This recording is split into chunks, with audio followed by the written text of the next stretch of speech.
Hi guys, welcome back to another video. It's Dan here from Sports Cards UK, and welcome to something new that we've never seen on the channel, a reaction video. Now it's not just going to be any reaction video, it is of course going to be sports cards related, and it is going to be, the video that we're going to react to is 15 moments that will convince you to finally get into the sports cards market. So if you haven't already seen the first episode of the podcast, you would have heard or seen that one of the reasons that I got into sports cards investing and collecting, specifically investing, was through seeing a couple of videos from GaryVee. So Gary Vaynerchuk is the, CEO and founder of Vayner Media. Big guy in the social media world, and does, I think, a lot of the Super Bowl adverts as well. So multi-millionaire. And he's big into sports cards. So he's big into sports cards when he was younger. And he's huge into it now, and he has a massive influence on the market, especially basketball cards. So we're going to react to this video, and yeah, without further ado, let's jump straight into the video.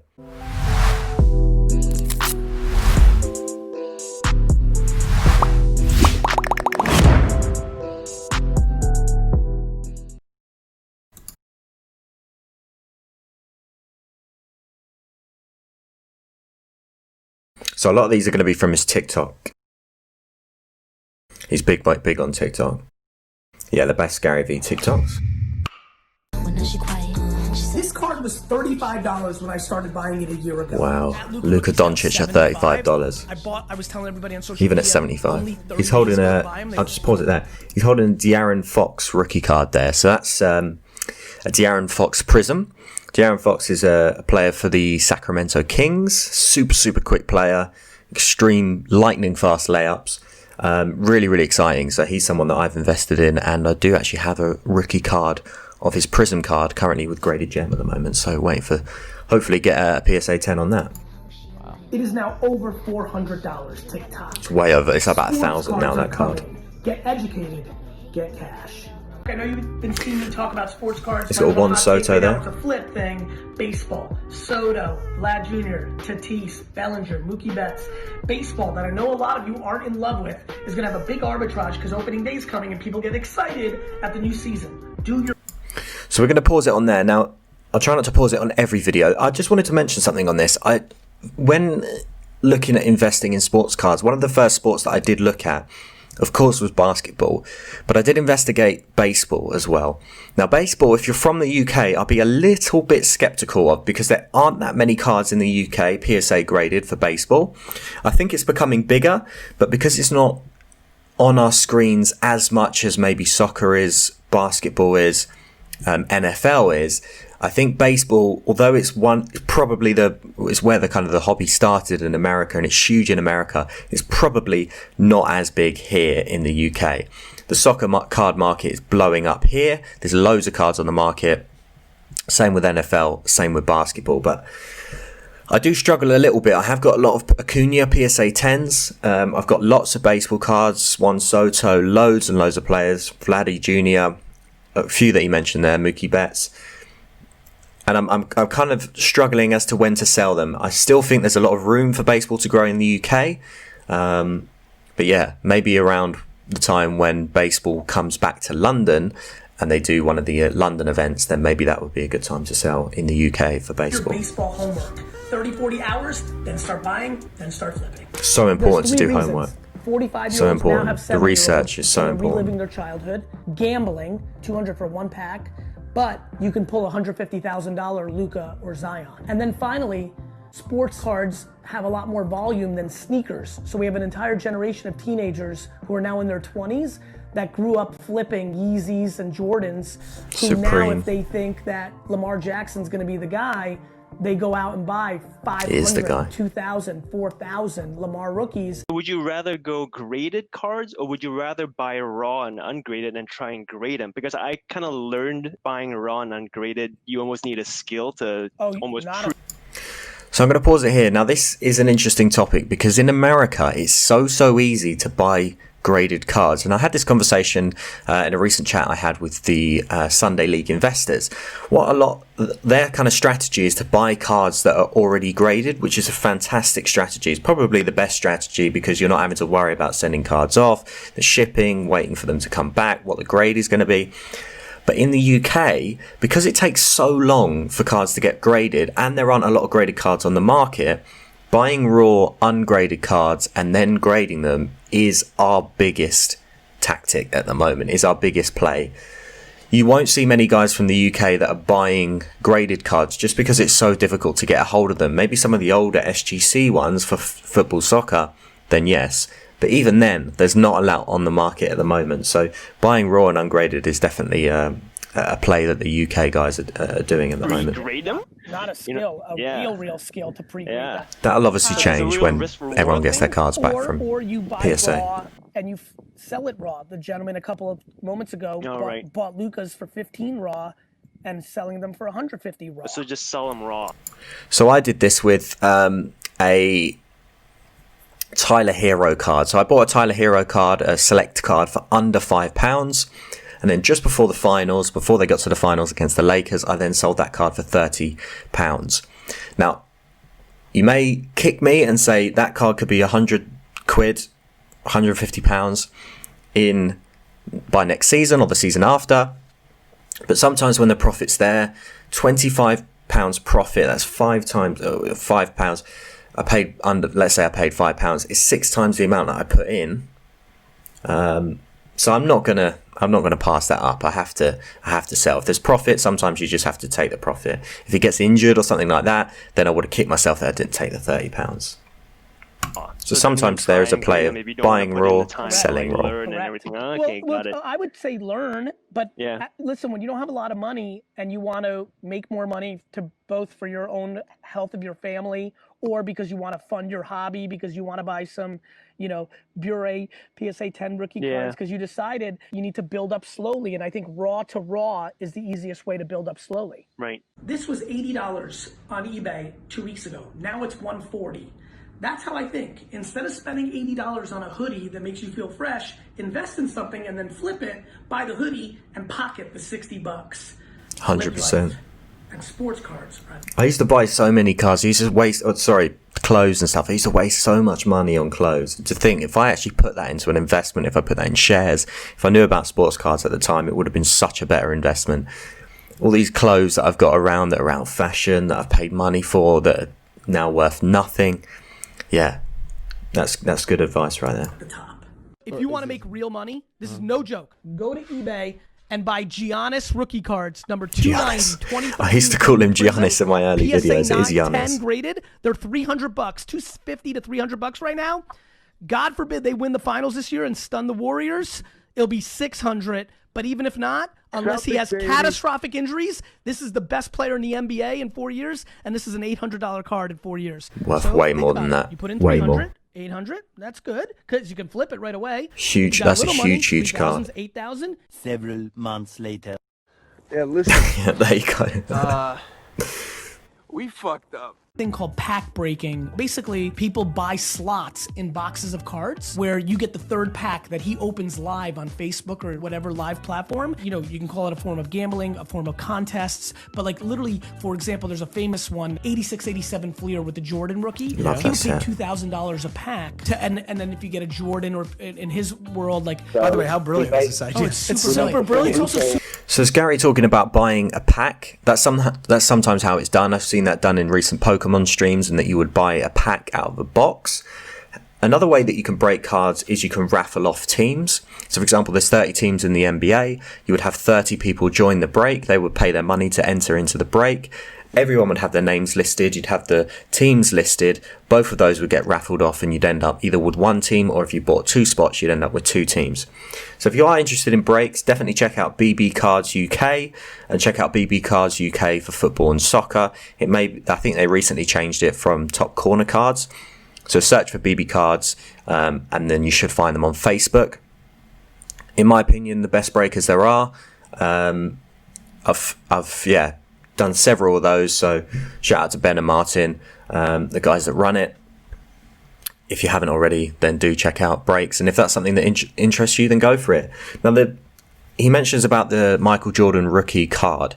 The reason Breaks are so good is because sometimes boxes are so unaffordable that if you like a set and you just want a couple of cards from the set, but obviously you don't want, and you kind of like the idea of maybe a gamble, maybe you could pull a Zion, maybe you could pull a Jar, who knows. You could pay £15 to £30, let's say, to get into this break, and you could pull one of those cards. Now, you could get nothing, and that's the whole thing behind breaks, but you never know. If you want to kind of get involved into a box that you maybe can't afford or you missed on release day, then it's really, really good to get into breaks. Super entertaining to watch. Yeah. I watch pack breaks that I'm not even in. I did that the other night. I was watching a BB Cards UK Chronicles break, and I wasn't even in. That I'll make in flipping cards in the next 3 years, and I will. It's about the tens of thousands of kids that I'm going to impact. I'm excited about pushing people and teaching them how to make money instead of raising money. And raising money has become the sport of entrepreneurship in this era, not making it, and it's something that I'm trying to bring conversation to. There you go. Let's fucking go. Yes, guess the price of the card. So here's a Serena Williams. $8. $8.13. Wow. Okay. Tennis cards haven't really popped off yet. I don't think I'm really going to go into tennis cards, to be honest. Right here. $60? 25, Sam Darnold. 2018. $14? Exactly $14. There you go. Let's fucking go. He's a Jets fan. He knows how much Sam Darnold's worth. I bought these for this. That's fucking amazing. All the money. That was great. I love it. My first baseball card show, I wanted to pay $20 for the table. The whole way to the Phillipsburg Mall, me and my partners at the time were going to pay $20. We get there, some monster guy that looks like King Kong Bundy. I wish we had out, baseball goes, cards in "What?" shows in I'm the like, UK. We want a table. You got Maybe any? we will one and he's day. like, yeah, we got one more. I go, how much? He goes, Or if we do, let me know, then I'd love $120. love to go to one. Bring the money tomorrow. And then we just like start walking out of the mall. And my friends are in a coma. You know, like $120 is like $1 billion. And I'm like, cool. And I start getting nervous and like, you know, like, what am I going to do? And like, I've got it, but like, that seems like a whole lot. And my dad, who I never talked to back then, to his credit, he says, it's going to be worth the experience. And honestly, maybe from 100%. That day on, that has been a credo of mine. Everything I do, the second I decided to do it, I had already won. And whether it worked or not, the learnings were going to be the KPI ROI. I've been investing in sports cards for 18 months. 100%. So he's talking about key performance indicators and return on investment. It's really important. There's the old saying that you kind of, every opportunity that you don't take, you kind of miss. You miss or you regret all the opportunities that you don't take. It's a good example. Every experience is a lesson, so that's a positive way of thinking about things, and it's a kind of a good mantra to have. Last April and May and June, I bought 50 LeBron rookies, and now they grade them. 50 perfect 10s. Imagine buying 50 LeBron rookies. Piece. Now they're selling for $4,000 a piece. Wow. Sports cards are exploding. Crazy. I need everybody who's listening right now to really go to StockX and eBay and see what's going on. Gary, if I'm a kid at home trying to flip cards right now, what do I do? You got to lean into self-awareness. Like, do you know Pokemon? Do you know, like, basketball? Do you know? But if you know a sport... I've said this before. If you do not know about sports cards, if you don't want to watch sports, if you don't want to take an interest in it and you don't want to do your research, don't invest in sports cards. Invest in something that you do know. If you love Pokemon, if you love Yu-Gi-Oh!, I've said this countless times, invest in what you know. If you don't particularly like sports, or you want to invest in a sport that you don't like that much, just make sure you're doing your research in it. Sometimes you don't necessarily have to watch all of the games, but just make sure that you've got all of the coverage. It helps if you watch the games, of course, but make sure you do your research. You're finding out what happened in which games, who looks good. You're reading reports. You're doing lots of homework. If you're not prepared to do that, then there's going to be people who are prepared to do that are going to beat you to the punch every single time. By the legends, LeBron, Kobe, Shaq, they always will work out. Or by the kid that you believe in. That's gambling. That's what I do. 70-30 legends. 70% legends, 30% new rookies. Because you're in it so nerdy that you know like a character is actually slightly underrated and all the homies talk about it and it can pop. It's why I bought a bunch of Black Panther comics back in the day. I nailed that one. If you really know Pokemon, go spend 5 hours in a Pokemon fucking forum or on Pokemon Twitter and just figure out like, ooh, this character gets talked a lot about, but then go to eat. I mean, this is 10 hours of work. It's strategy. TikTok entrepreneurs. Yep. Sports cards, they're back. Flip life. You want to make money? Buy cards. Just sent one of those off for grading. That's the Ronald Acuna Jr. rookie card. this conversation was happening in October, I would have been like, Caleb, please buy 2 Giannis rookies. They're $170. They're gonna go up. They're fucking $450 now. The real thing to do is buy these basketball cards that are about to come out and try to pull. It's gambling. You can pull a fucking $5,000 Panini Prism Zion. is the best set. It's like the one to go one for, of the scariest, especially for basketball. 50 to 100% uptick in value in 24 months, completely liquid on eBay. Things I've seen in a very long time. TikTok, listen to me. I want you to make your monies on sports cards. So what you're watching here right now is me talking to my admin, Lou, who's in it. I don't know if I'm going to get copyrighted for this music. I'm telling him to look into the population numbers. How much? So what is he saying? Basically he's pulling up a text conversation. I'm going to maybe take this bit out. I'm not sure if I'm going to get copyrighted. I don't want to get copyrighted on this. But anyway, what he's doing here is he's texting his friend Lou, I believe. His friend Lou. How many of these rookie cards and he's checking out the pop report. So if you don't know what a pop report is, you can go onto PSA. It stands for a population report, and you can check how many PSA 10s there are, how many PSA 9s there are, how many PSA 8s there are, and so on. So what you can do is, if you find that there's a low pop report on a card that you're looking for, if you see a PSA 10, it's quite cheap, maybe a couple of people aren't thinking of it. Let's say there's a low pop report of maybe under 20, you can look at that card and think, well, there's not actually that many PSA 10s. And it could be either because no one's grading them, because maybe it's early days, they don't think the card's going to be worth much, so they're not grading it. Or you might have a really interesting situation where, let's say there's 100 PSA 9s, but there's only 20 PSA 10s. Now, if you see a PSA 10 at a value that you like on the market, that's a really good time to buy, because there's a low population of PSA 10s, a high population of PSA 9s. So if there's a high population of 9s and then there's a low population of 10s, that's going to give you the idea that this particular card that you're looking at is going to be difficult to grade. As a lot of people have sent in, 100 people have sent in, 90 have got PSA 9s, and let's say 10 have got 10% have got the PSA 10. So if you see a PSA 10 on the market for a good value, it's a really good time to buy, because you can think, right, this is rare, I can sell this at a premium, and you can even put on your listing population of 10, and then maybe update it if there's 11 or whatever. But yeah, that's what you're talking about here, is population reports. So you can see he's looking at Cody Bellinger, and he's looking at Mookie Betts. He's also looking at Ronald Acuna, Pete Alonso. So this guy's giving him each of the different populations of those cards, probably in a PSA 10. With the volume, and Acuna and Pete Alonso are super hot. So you can right see now. there's a You see lot the bigger of numbers. Acuna. And I was thinking about Bellinger and Tatis, and so I'm really thinking about it at that point. Now you can see I want Bellinger, because so he's talking about Bellinger I really here. want to start. And this is me buying it at $120, and so it's crazy. So he's about that texting his friend to buy it. $120 just a couple of weeks ago. It's now a $230. We'll put it up here. A $230 There you go. card. From those early packs to, you know, getting into the baseball card collecting club in 6th grade and really learning the game, to doing card shows in 8th grade, I learned so much of what I do today at VaynerMedia, or how we built Empathy Wines, or how we navigated Resi, or how I invested, or how I see things. You know, why was I right about Facebook and Twitter and social media or email?